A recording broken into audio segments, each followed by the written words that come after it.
Lord జకబెత్ royal అనే ఛానల్ని subscribe చేయండి, లైక్ చేయండి, షేర్ చేయండి. ఈ దినం దేవుని వాక్యము కీర్తనలు 136 మరి 23 వచనము. మనము దీనదశలో ఉన్నప్పుడు ఆయన మనలను జ్ఞాపకము చేసుకొనెను.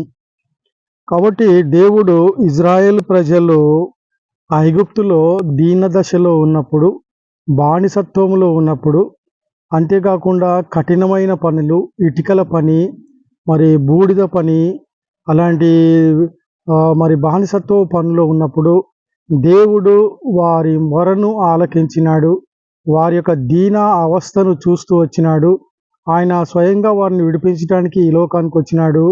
ఆ రీతిగా దేవుడు మోషే, అహరోన్ల చేత ఐగుప్తులో ఉన్న తన ప్రజల దీనావస్థ చూసి, వారి యొక్క దీన దశను చూసి వారిని ఐగుప్తులో నుంచి బయటికి నడిపిస్తూ వచ్చినాడు.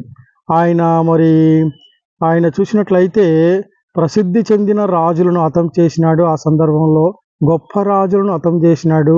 ఐగుప్తు రాజును హతం చేసినాడు. అంతేకాకుండా అమోరీల రాజును మరి హతం చేసినాడు. అంటే శత్రువులని నిర్మూలించి ఇజ్రాయెల్ ప్రజలకి ఆ దీనావస్థలో నుంచి మరి గొప్ప విజయాన్ని దయచేసినాడు, వారికి సాయం చేసినాడు. అదే రీతిగా ఇజ్రాయెల్ ప్రజలు బబులోను రాజ్యంలో 70 సంవత్సరాలు అక్కడ కూడా వారు బానిసలుగా ఉండగా దేవుడు వారి దీనస్థితిలో చూసి దేవుడు బబులోను రాజ్యంలో నుంచి కూడా వారిని కానాను దేశానికి నడిపించిన వాడుగా ఉన్నాడు. అంతేకాకుండా ఈ ధర్మశాస్త్రం చూసుకున్నట్లయితే అబ్రాము, శారాలు వృద్ధాప్యములో ఉన్నప్పుడు వారి యొక్క దీనస్థితి చూసి దేవుడు శారా యొక్క గర్భాన్ని తెరిచినాడు. ఆ రీతిగా మరి రెబెకా గర్భాన్ని తెరిచినాడు జ్ఞాపకం చేసుకొని. ఆ రీతిగా చూసినట్లయితే మరి దేవుడు రాహేలు గర్భాన్ని తెరిచినాడు, లేయా గర్భాన్ని తెరిచినాడు, వారి యొక్క దీన పరిస్థితిని జ్ఞాపకం చేసుకొని. అంతేకాకుండా హన్నా జీవితంలో కూడా ఆమె దీన పరిస్థితిని జ్ఞాపకం చేసుకొని ఆమె గర్భాన్ని తెరిచినాడు, సమూయేలుని ఇచ్చినాడు. ఆ రీతిగా మరి సిలోయము కోనేటి దగ్గర 38 సంవత్సరాల నుంచి పడినటువంటి ఆ పక్షవాయు గల వారి స్థితిని జ్ఞాపకం చేసుకున్నాడు దేవుడు. అతన్ని చూసినాడు, అతన్ని ఆ స్థితిలో నుంచి విడిపించినాడు. ఆ రీతిగా దేవుడు మరి దీన స్థితిలో ఉన్నప్పుడు, దీనులుగా ఉన్నప్పుడు ఐగుప్తులో ఉన్న ఇజ్రాయెల్ ప్రజలను చూసి ఆ స్థితిలో నుంచి విడిపించినాడు.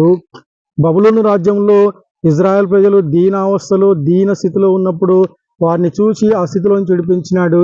ఈ లోకంలో కూడా మానవుడు పాపం చేసి పాపానికి వచ్చి శిక్ష మరణానికి పాత్రుడుగా ఉండగా ఆ దీన స్థితిని మనము పొందాల్సి ఉండగా, మనం శిక్ష పొందాల్సి ఉండగా దేవుడే యేసుప్రభువు ఈ లోకానికి వచ్చి మన కొరకు ఆయన దీనుడైనాడు, రిక్తుడైనాడు. అంతేకాకుండా మరి మత్తయి సువార్త మరి 11వ అధ్యాయంలో చూసుకున్నట్లయితే మరి దేవుని వాక్యం దేవుని యొక్క వాక్యము 29వ వచనం. మత్తయి సువార్త 11వ అధ్యాయం 29వ వచనం. నేను సాత్వికుడను, దీన మనసు గలవాడును గనుక మీ మీద నా కాడి ఎత్తుకొని నా యొద్ద నేర్చుకొనుడి, అప్పుడు మీ ప్రాణములకు విశ్రాంతి దొరుకును. కాబట్టి దేవుడు కూడా ఆయన దీన మనసు గలవాడు. ఆ రీతిగా మనం కూడా దీన మనసు కలవారమై ఆయన యొద్ద నేర్చుకోవాలా. అప్పుడు మనకెంతో బలము, మనకెంతో నెమ్మది. ఆ రీతిగా దేవుడు మరి ఇజ్రాయెల్ ప్రజల్ని దీనులుగా ఉన్నప్పుడు జ్ఞాపకం చేసుకున్నాడు. అంతేకాకుండా బబులోనులో ఉన్నటువంటి ఇజ్రాయెల్ ప్రజల్ని జ్ఞాపకం చేసుకున్నాడు. ఆ తర్వాత ఐగుప్తులో ఉన్న ఇజ్రాయెల్ ప్రజల్ని జ్ఞాపకం చేసుకున్నాడు. వారిని మరి ఆ దీన దశ నుంచి విడిపించినాడు.